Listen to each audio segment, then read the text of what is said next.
नमस्कार साथियों, स्वागत है आप सभी का आविष्कार आईएएस एकेडमी पर। मैं इंजीनियर लोकेन चौधरी आप सभी का हार्दिक अभिनंदन, हार्दिक स्वागत करता हूं। दोस्तों, आज हम बात करने जा रहे हैं इलेक्ट्रॉनिक्स फील्ड के बारे में। भारत की एक महत्वपूर्ण उपलब्धि इलेक्ट्रॉनिक्स के क्षेत्र में। इलेक्ट्रॉनिक्स जो कंपोनेंट होते हैं उनके विनिर्माण से संबंधित यानी उनके मैन्युफैक्चरिंग से संबंधित एक महत्वपूर्ण गतिविधि भारत में शुरू की जा रही है। एक महत्वपूर्ण एक योजना है जिसको शुरू किया जा रहा है। भारत के जो आईटी मिनिस्टर हैं अश्विनी वैष्णव साहब, उन्होंने इसकी घोषणा की है। एक्चुअल में ये जो स्कीम है, ये जो योजना है, ये अप्रैल 2025 में स्टार्ट की गई थी। यानी इसके लिए कंपनियों से, जो इंडस्ट्रीज हैं, उनसे आवेदन मांगे गए थे और सरकार जितनी उम्मीद कर रही थी उससे कहीं ज़्यादा इसमें इंटरेस्ट देसी और विदेशी कंपनियों ने दिखाया है। भारत में इलेक्ट्रॉनिक्स विनिर्माण के क्षेत्र में ये एक महत्वपूर्ण कदम माना जा रहा है, क्योंकि देखिए अभी जो मेड इन इंडिया प्रोजेक्ट चल रहा है, हमारा आत्मनिर्भरता की ओर हम बढ़ रहे हैं, उसमें हम सिलिकॉन पर आधारित जो सेमी कंडक्टर्स हैं उनके विनिर्माण से संबंधित चीज़ें स्टार्ट कर चुके हैं। भारत की पहली सिलिकॉन चिप बन चुकी है, यानी सेमीकंडक्टर चिप बन चुकी है। दूसरी तरफ आईटी सेक्टर में बहुत सारे डिसीजन लिए जा रहे हैं। डिफेंस में, स्पेस में, हर जगह पर यहाँ बहुत सारे डिसीजन भी हैं और उनके रिजल्ट भी सामने आ रहे हैं। लेकिन अब हम बात कर रहे हैं इलेक्ट्रॉनिक्स की, क्योंकि इलेक्ट्रॉनिक्स जो मार्केट है, आप देखेंगे कि ये अपने आप में इन सभी से बड़ा मार्केट है।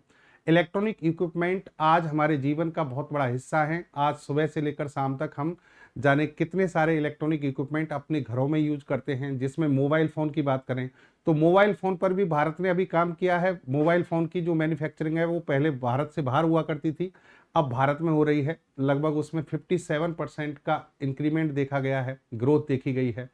तो इसी लिहाज से अब इसमें एक और कदम आगे बढ़ाया गया है। तो खबर क्या है, पूरी डिटेल में समझेंगे पहले और उसको विस्तार से आपको बताएंगे कि इसका क्या इम्पैक्ट भारत पर होने वाला है। तो देखिए, खबर यह है, इलेक्ट्रॉनिक्स घटक विनिर्माण योजना यानी इलेक्ट्रॉनिक कंपोनेंट मैन्युफैक्चरिंग स्कीम को 1.15 लाख करोड़ रुपए के निवेश प्रस्ताव मिले हैं। यानी भारत सरकार जो है उसको कितने के प्रस्ताव मिले हैं? 1.15 लाख करोड़ के प्रस्ताव मिले हैं। ईसीएमएस ये योजना का नाम है और वैष्णव साहब जो है इन्होंने इसकी घोषणा की है। 1.15 लाख करोड़ जो है, अगर आप इसको ट्रिलियन में कन्वर्ट करें तो ये 1.15 ट्रिलियन रुपीज होते हैं। यानी वहां पर 1.15 लाख करोड़ हैं। इसी को आप अगर ट्रिलियन में नापें, ट्रिलियन में मेजरमेंट करें तो ये 1.15 ट्रिलियन की बात हो रही है। और देखिए यहाँ पर इंडियाज #1 प्रोजेक्ट ट्रैकिंग प्लेटफॉर्म, यहाँ आप देखेंगे कि ये जो प्लेटफॉर्म है, या फिर हम जिसकी बात कर रहे हैं इलेक्ट्रॉनिक्स की, हम बात कर रहे हैं इलेक्ट्रॉनिक्स जो मार्केट है उस वो नंबर 1 पर यहाँ पर हैशटैग यानी नंबर 1 पर ट्रेंड कर रहा है। कहने का मतलब जब ये प्रस्ताव आए तो इसको नंबर 1 पर रखा गया। अब समझिए आप इसको, मोबाइल फोन और सेमीकंडक्टर के बाद अब भारत में बड़े पैमाने पर इलेक्ट्रॉनिक्स कंपोनेंट का निर्माण होने जा रहा है। अब देखिए, इलेक्ट्रॉनिक उपकरण आपके पास में, हम पहले से बात कर लें, जैसे कि मान लीजिए कंप्यूटर है, आपका मोबाइल है, या फिर आपके घर में जो भी प्रिंटर हो गया, या फिर कंप्यूटर से रिलेटेड और एक्सेसरीज हो गई, कैमरे हो गए, ये सब क्या है? इलेक्ट्रॉनिक डिवाइसेज हैं। फिर आपके ऑटोमोबाइल में जो गाड़ियां आ रही हैं आजकल, उन सब में इलेक्ट्रॉनिक डिवाइसेज लग रहे हैं, सभी इलेक्ट्रॉनिक। इसके अलावा आपके घर में एसी हो गया, या फिर आपकी जैसे मान लीजिए वॉशिंग मशीन हो गई, सब कुछ ये इलेक्ट्रॉनिक डिवाइसेज हैं। इलेक्ट्रॉनिक डिवाइसेज जो है वो चलती हैं सेमीकंडक्टर चिप से, और इसके अलावा उनमें बहुत सारे कंपोनेंट होते हैं। बहुत सारे कंपोनेंट जो हैं उनको डिजाइन करना होता है। उन सभी की मैन्युफैक्चरिंग अभी तक ज़्यादातर हम बाहर से मतलब बाहर होती थी और वहाँ से हम इंपोर्ट करते थे। लेकिन अब हम इसको मैन्युफैक्चरिंग हब बनाना चाहते हैं। भारत में भी ऐसा नहीं है कि निर्माण नहीं हो रहा, भारत में भी खूब निर्माण हो रहा है, लेकिन अब इसको गति देना चाहते हैं। तो उसी के लिए प्रस्ताव रखे गए हैं। यहां पर देखिए, सरकार ने देसी विदेशी कंपनियों से इलेक्ट्रॉनिक्स कंपोनेंट निर्माण के लिए प्रस्ताव देने के लिए कहा था, और सरकार की उम्मीद से अधिक कंपनियों ने कंपोनेंट्स निर्माण का प्रस्ताव दिया है। कैसे दिया था समझना, ये वैष्णव साहब जो हैं उन्होंने कहा कि उम्मीद से ज्यादा हमें यहां पर निवेश की जितनी उम्मीद थी कि कंपनियां कितना निवेश करेंगी, इन्वेस्टमेंट, उससे बहुत ज्यादा हमें यहां पर रिजल्ट मिले हैं। अब इसको आप देखेंगे, एक्चुअल में अप्रैल 2025 में सरकार के द्वारा ये प्रस्ताव पारित किया गया था। Union minister Ashwini Vaishnaw launches guidelines and portal of electronics component manufacturing scheme, इसे अप्लाई किया गया और ये कहा गया कि भाई आप 1 मई 2025 से इसके लिए एप्लीकेशन सबमिट कर सकते हैं। 8 अप्रैल 2025 को ये जारी किया गया और 1 मई से आप इसमें यानी कंपनियां जो हैं ये इसमें अपना एप्लीकेशन जमा करा सकती थी। कंपनियों ने एप्लीकेशन जमा कराए। सरकार ने अनुमान लगाया था कि हमें लगभग 59,350 करोड़ रुपए का इन्वेस्टमेंट मिलेगा, यानी सरकार ने इन कंपनियों से ये उम्मीद की थी, लेकिन मिला कितना? 1.15 लाख करोड़ रुपए, यानी इससे आप मान के चलिए जस्ट डबल है। जस्ट डबल, जितना हमने सोचा था उससे जस्ट डबल इन्वेस्टमेंट यहां पर भारत सरकार को मिला है। अब इसमें देसी कंपनियां भी हैं और विदेशी कंपनियां भी हैं। तो खास बात यह है कि देसी कंपनियों को तो चलो हमारे यहाँ पर एनवायरनमेंट पता है, लेकिन विदेशी कंपनी किसी देश में जब इन्वेस्टमेंट करती हैं तो वहाँ का जो इकोसिस्टम है उसको देखती हैं कि हमारे लिए जो सहूलियत रहेगी या नहीं रहेगी। उसमें बहुत सारे टैक्सेज वगैरह भी होते हैं, लाइसेंस की जो प्रक्रिया है वो कितनी है, फिर उसके अलावा मार्केट कितना बड़ा है। तो ये सारी चीज़ें भारत में बहुत पॉजिटिव पॉइंट उसमें है, मोड में हैं, यानी विदेशी कंपनियों को आकर्षित कर रही हैं और ये भारत के मार्केट के लिए, भारत के लोगों के लिए बहुत अच्छा है, भारत की जीडीपी के लिए बहुत अच्छा है, क्योंकि जितना सामान भारत में बनेगा और भारत से बाहर बेचा जाएगा उतना ही हमारे लोगों का, हमारे देश का विकास होगा। तो उसके लिहाज से इस चीज़ को बहुत महत्वपूर्ण माना जा रहा है। अब समझिए, इन्होंने ये कहा कि जब 59,350 करोड़ रुपए का इन्वेस्टमेंट होगा तो हम उससे हम 4.56 लाख करोड़ मूल्य के कंपोनेंट विकसित करेंगे, ये टारगेट रखा गया। लेकिन आपको निवेश कितना मिला? 1.15 लाख करोड़। तो इन्होंने अब कंपोनेंट निर्माण की जो वो है राशि है उसको भी बढ़ा दिया कि भाई अब 4.56 लाख करोड़ मूल्य की बजाय हम 10.34 लाख करोड़ तक के स्तर तक जा सकते हैं। यानी ये चीजें जस्ट क्या हो गई हैं? डबल हो गई हैं। इस निवेश और उत्पादन से 1.41 लाख लोगों के लिए रोजगार निकलेगा। ध्यान रखिए, प्राइवेट सेक्टर जब बढ़ता है तो लाखों लोगों को, हजारों लोगों को रोजगार प्राप्त होता है और गवर्नमेंट सेक्टर एक सीमित स्तर तक ही लोगों को नौकरी दे सकता है। किसी भी देश का विकास, किसी भी देश को अगर डेवलपिंग कंट्री से डेवलप्ड कंट्री की ओर जाना है तो ये समझिए कि प्राइवेट सेक्टर उसका मजबूत होना बहुत जरूरी है और इस ओर अब भारत आगे बढ़ रहा है। भारत सरकार ने यह भी कहा था कि जब ये योजना हमारी चलेगी और सफल होगी तो 6 साल जब इस योजना को होंगे उस दौरान सरकार निर्माता कंपनियों को 22,919 करोड़ रुपए के इंसेंटिव देगी। कितनी देगी? 22,919 करोड़। लेकिन अब इंसेंटिव की राशि भी बढ़ा दी गई है, 41,468 करोड़ रुपए के इंसेंटिव इन कंपनियों को दिए जाएंगे। यानी जो कंपनी कंपोनेंट मैन्युफैक्चरिंग करेंगी उनके लिए अब इंसेंटिव भी बढ़ा दिया गया है और ये सरकार के द्वारा बाकायदा पोर्टल पर डाल दिया गया है। चलिए अब देखिए, मैन्युफैक्चरिंग जैसा कि हमने कहा कि भाई अभी मोबाइल को लेकर, सेमीकंडक्टर्स को लेकर, इन पर तो बहुत सारे डिसीजन ले लिए गए, खूब चर्चा में भी हैं। लेकिन आप मोबाइल से लेकर, लैपटॉप से लेकर आपके जो रॉकेट्स हैं उन रॉकेट में भी इलेक्ट्रॉनिक डिवाइसेज, इलेक्ट्रॉनिक कंपोनेंट लगते हैं। उन इलेक्ट्रॉनिक कंपोनेंट्स का निर्माण भारत में ही हो, इसके लिए हमने ये प्रोजेक्ट शुरू किया है और इसके लिए 10 यहाँ पर योजनाएं शुरू की गई हैं। यानी 10 जो वो है परियोजनाएं, उनको हम लेकर आए हैं और 1.60 लाख करोड़ का निवेश इन परियोजनाओं पर किया जाएगा। समझ रहे बात? कंपोनेंट्स निर्माण के लिए भारत में जो इकोसिस्टम डेवलप होगा उसके लिए हमने 10 परियोजनाएं शुरू की हैं। उन 10 परियोजनाओं में अलग अलग कंपोनेंट्स डेवलप किए जाएंगे। कौन कौन से कंपोनेंट्स हैं वो आप देख लीजिए। जैसे कि डिस्प्ले मॉड्यूल सब असेंबली, 8,642 करोड़ रुपए का इन्वेस्टमेंट इसमें है। कैमरा मॉड्यूल सब assembly, non SMD passive component 1608, ये सारे इलेक्ट्रॉनिक कंपोनेंट होते हैं। इलेक्ट्रोमैकेनिकल्स 14,362 करोड़।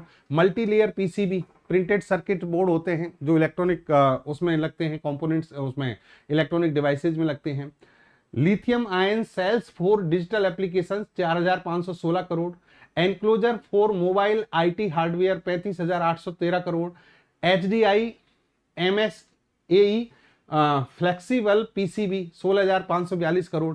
कहने का मतलब अलग अलग जो टाइप्स हैं कंपोनेंट्स के, उन सभी को डेवलपमेंट करने के लिए भारी भरकम निवेश यहां पर किया जा रहा है। इनकी लिस्ट यहां पर आप देख सकते हैं। डिस्प्ले मॉड्यूल सब असेंबली हो गया, कैमरा मॉड्यूल सब असेंबली हो गया, नॉन सरफेस माउंट डिवाइसेज यानी एसएमडी पैसिव कंपोनेंट्स हो गए, electromechanicals for electronic applications, multilayer printed circuit board हो गए, lithium ion cells for digital applications, और फिर enclosure for mobile IT hardware product and related devices.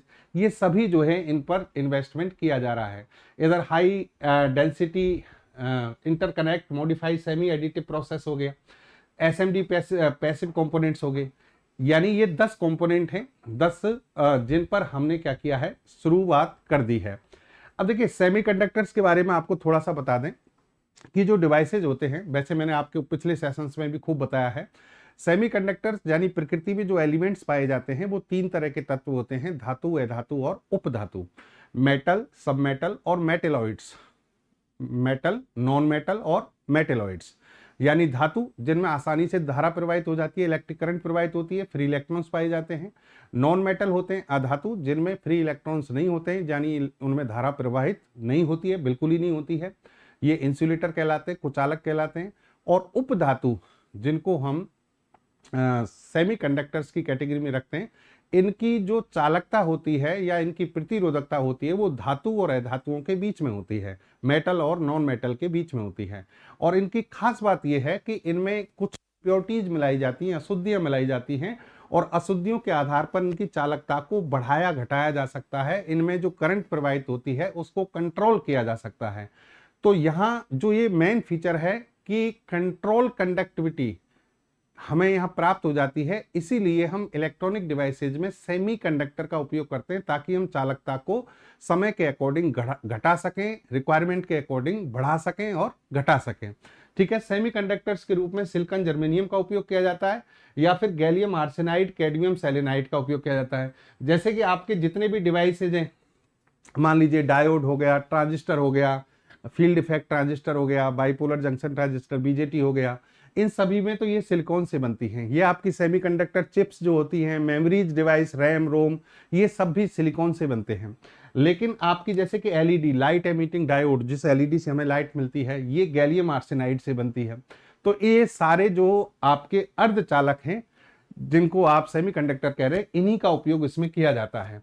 और इनसे बने जो डिवाइसेज है वो एरोस्पेस, ऑटोमोबाइल, संचार, स्वच्छ ऊर्जा, सूचना प्रौद्योगिकी, चिकित्सा उपकरण, इन सभी में उपयोग में लिए जाते हैं। भारत जो है सेमीकंडक्टर्स से रिलेटेड चीजें ज्यादातर इंपोर्ट करता है। कहां से इंपोर्ट करता है? चीन से, ताइवान से, अमेरिका से, जापान से, इन देशों से। लेकिन अब भारत में ऐसा एनवायरनमेंट क्रिएट किया जा रहा है कि इन चीजों को भारत में ही बनाया जाए। जैसे कि इसके लिए बहुत सारी योजनाएं, उत्पादन संबद्ध प्रोत्साहन योजना पीएलआई शुरू की गई, डिजाइन संबद्ध प्रोत्साहन योजना डीएलआई योजना शुरू की गई, इलेक्ट्रॉनिक घटकों और अर्धचालकों के विनिर्माण हेतु प्रोत्साहन योजना एसपीईसीएस शुरू की गई। ये सब जो योजनाएं हैं ये इसी के तहत कि एक में तो डिजाइन की जाएगी, एक में उत्पादन के लिए और एक में इलेक्ट्रॉनिक घटक और अर्धचालकों के विनिर्माण के लिए। उद्देश्य क्या है? देश में सेमीकंडक्टर और डिस्प्ले विनिर्माण को प्रोत्साहित करना। सेमीकंडक्टर डिजाइन में 20 से ज्यादा घरेलू कंपनियों का पोषण किया जाएगा। आगामी 5 वर्षों में 1500 करोड़ रुपए का कारोबार हासिल किया जाएगा। इलेक्ट्रॉनिक घटकों और अर्धचालकों का निर्माण किया जाएगा। भारत सेमीकंडक्टर मिशन शुरू किया गया। इसी के तहत अर्धचालक, डिस्प्ले विनिर्माण, डिजाइन इकोसिस्टम में निवेश करने वाली कंपनियों को वित्तीय सहायता प्रदान करने के लिए ये हम लेकर आए ISM, इंडिया सेमीकंडक्टर मिशन। 2021 में से शुरू किया गया। इलेक्ट्रॉनिकी और सूचना प्रौद्योगिकी मंत्रालय के द्वारा 76,000 करोड़ रुपए का इसमें खर्चा सरकार ने किया है। भारत में सेमीकंडक्टर फैब स्थापित किए गए। सेमीकंडक्टर फैब्रिकेशंस की जो कंडीशन है वो लागू करने के लिए भारत में डिस्प्ले फैब स्थापित करने के लिए योजनाएं लाई गई। भारत में compound semiconductor, silicon photonic sensor fab और सेमीकंडक्टर असेंबली, टेस्टिंग, मार्किंग और पैकेजिंग सुविधाओं की स्थापना के लिए योजना बनाई गई। अब ये सभी योजनाएं जो हैं लगातार आपकी काम कर रही हैं। इन योजनाओं में जब इनकी हमें कहते हैं कि जो एक्सपेक्टेशंस के अकॉर्डिंग रिजल्ट दिखाई दे रहे हैं, परिणाम दिखाई दे रहे हैं, तो भारत सरकार ने अब सेमीकंडक्टर मिशन 2.0 शुरू कर दिया है। यानी सेमीकंडक्टर मिशन पहला जो है हमारा जो टारगेट था वो पूरा हो गया। अब इसका दूसरा पार्ट शुरू कर दिया गया है और दूसरे पार्ट में अब इनकी जो मैन्युफैक्चरिंग है उसको बहुत तेजी से बढ़ाया जाएगा। सेमीकंडक्टर मिशन के दूसरे चरण की प्रक्रिया शुरू हो गई है। इसे लेकर वैश्विक उद्योग की काफी सकारात्मक प्रतिक्रिया है। यानी हमारी घरेलू कंपनियों के अलावा विदेशी कंपनियां जो हैं इसमें बहुत ज्यादा इंटरेस्ट ले रही हैं। मोबाइल फोन के लिए कभी आयात पर निर्भर रहने वाला भारत अब दुनिया का दूसरा सबसे बड़ा उत्पादक देश बन गया है। मोबाइल फोन में देखिए हमने रिजल्ट दिए हैं। आपको पता है एप्पल जो आईफोन है वो पहले चाइना में सबसे ज्यादा बनता था, लेकिन भारत सरकार ने कंडीशन लगाई और इनको भारत में मैन्युफैक्चर करने के लिए, यहीं पर कंपनी बनाने के लिए बात कही गई। और फिर ये बात जब मान ली गई तो आज रिजल्ट ये है कि आज भारत दुनिया में दूसरा सबसे बड़ा मोबाइल निर्यातक देश है। निर्माता नहीं, निर्यातक, यानी सबसे ज्यादा हम एक्सपोर्ट कर रहे हैं। और ये पिछले 5 सालों में 57% की बढ़ोतरी को दिखाता है। 5 सालों में इतनी हमने यहां पर इंक्रीमेंट दिया है। इसके अलावा अब आप बात करें सेमीकंडक्टर निर्माण के जो रणनीतिक महत्व है वो क्या है। ये कह रहा है इससे बहुत ज्यादा आर्थिक विकास भारत में होने वाला है। इलेक्ट्रॉनिक मार्केट जैसे जैसे बढ़ेगा वैसे वैसे भारत में बहुत कुछ इकोनॉमिक रूप से मजबूती आएगी। जैसे कि वैश्विक सेमीकंडक्टर बाजार की बात करें 2030 तक 1 ट्रिलियन अमेरिकी डॉलर तक पहुंचने का अनुमान है और भारत का लक्ष्य वर्ष 2030 तक वैश्विक सेमीकंडक्टर बाजार में 10% हिस्सेदारी, यानी 1 ट्रिलियन अमेरिकी डॉलर 2030 तक वैश्विक बाजार हो जाएगा किसका, सेमीकंडक्टर का। अब भारत उसमें से 10% हिस्सा चाहता है, 90% में पूरी दुनिया रहे। ठीक है, यानी 10% हमारे पास में कम से कम इसका होना चाहिए। ये भारत ने टारगेट अपना रखा है। अब इसी प्रकार से हमने सेमीकंडक्टर इकोसिस्टम को बढ़ावा देने के लिए बहुत सारी योजनाएं शुरू की हैं। जैसे सेमिकॉन इंडिया प्रोग्राम है, फैब्स टेस्टिंग डिजाइन इकाइयों की स्थापना के लिए 70% तक केंद्रीय एवं राज्य सब्सिडी, यानी इस पर कंपनियों को सब्सिडी दी जा रही है ताकि कंपनियों को इससे प्रोत्साहन मिले। Chips to startup C2S programme शुरू किया गया। 113 संस्थानों में chip design very large scale integration VLSI का मतलब है कि जो माइक्रोचिप होती है उन पर लाखों कंपोनेंट इस तरीके से फैब्रिकेट किए जाते हैं। और ये लेटेस्ट वो है VLSI का जो एडवांस है वो है ULSI ultra large scale integration, यानी लाखों कंपोनेंट को एक छोटी सी चिप पर माउंट करने पर, क्योंकि अलग अलग वेफर्स होती है उन पर ये डिवाइस लगे रहते हैं और उन वेफर्स को एक के ऊपर एक रखा जाता है। इस तरीके से डिवाइस बनाए जाते हैं। एम्बेडेड सिस्टम में 85,000 इंजीनियरों को प्रशिक्षण दिया जाएगा। SPECS योजना जो थोड़ी देर पहले हमने बात की थी, चिप घटकों और इलेक्ट्रॉनिक्स में निवेश पर 25% पूंजीगत सब्सिडी प्रदान की जाती है। डिजाइन से संबंधित प्रोत्साहन DLI योजना, जिसमें डिजाइन और डिजाइन की बौद्धिक संपदा के क्षेत्र में लाया जाएगा, मतलब हम भारतीय जो हैं इस पर पेटेंट भी प्राप्त कर सकेंगे। तो कहने का मतलब इलेक्ट्रॉनिक्स के क्षेत्र में मैन्युफैक्चरिंग, डिजाइनिंग, इन सभी को प्रोत्साहित करने के लिए भारत सरकार ने प्रतिबद्धता दिखाई है और इसमें बहुत सकारात्मक रिजल्ट भारत के लिए मिले हैं। ये थी आज की महत्वपूर्ण सूचना जो मैंने आपको पहुंचा दी है। मिलेंगे एक बेहतर और अच्छी जानकारी के साथ अगले समय में। धन्यवाद। जय हिंद, जय भारत।